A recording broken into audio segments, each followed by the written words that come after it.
নমস্কাৰ সকলোকে। আমি সকলো জানো যে আমি যিকোনো এক্সাম ক্ৰেক কৰিবলৈ আমাৰ মেথছটো বহুতেই দৰকাৰী, নহয়নে? তাৰ ভিতৰতে প্ৰথমটো দৰকাৰী টপিক হৈছে আমাৰ ছিম্প্লিফিকেশ্যন। ছিম্প্লিফিকেশ্যন আমাৰ বেংকিং হওক, ADR এক্সাম হওক বা ৰেলৱে এক্সাম হওক, যিকোনো এক্সামতে আমাৰ ছিম্প্লিফিকেশ্যনৰ বহুতকেইটা কুৱেশ্যন আহে, হয়নে? এতিয়া আমি জানো চাওক আমি ছিম্প্লিফিকেশ্যন কিহৰ সহায়ে কৰিব পাৰোঁ। ফাৰ্ষ্ট, আমাৰ ছিম্প্লিফিকেশ্যনৰ বহুতকেইটা মেথড আছে, হয়নে? প্ৰথম আমি জানিব লাগিব যে বদমাছ ৰুল কি বা আমি তাক কেনেকৈ ইমপ্লিমেণ্ট কৰোঁ। নেক্সট পইণ্ট আহে আমাৰ ডিভিজিবিলিটি ৰুল, হয়। নেক্সট আহে fraction operation, then squares and cube rules.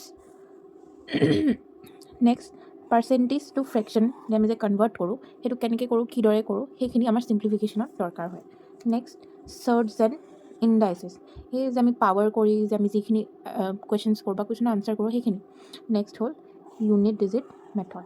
Unit digit মেথডৰ আমি লাষ্টৰ সংখ্যাটো কি, এককৰ ঘৰৰ সংখ্যাটো কি, সেইটো জানি আমি গোটেইখিনি অংকখিনি কৰিব পাৰোঁ। এতিয়া আমি ছিম্প্লিফিকেশ্যনৰ টপিকখিনি গম পালোঁ। BODMAS rule, divisibility rule, fraction operation, square cube rules, fraction percentage to fraction, next charts and indices, next unit digit method. Total আমাৰ কেইটা 7টা মেথড আছে বা ৰুল আছে। এই 7টা ৰুল আমি ইউজ কৰি কেনেকৈ ছিম্প্লিফিকেশ্যন কৰিম সেইখিনিলৈ আমি আগবাঢ়িম। আমি প্ৰত্যেক দিনাই এটা ৰুল ফ'ল' কৰিম।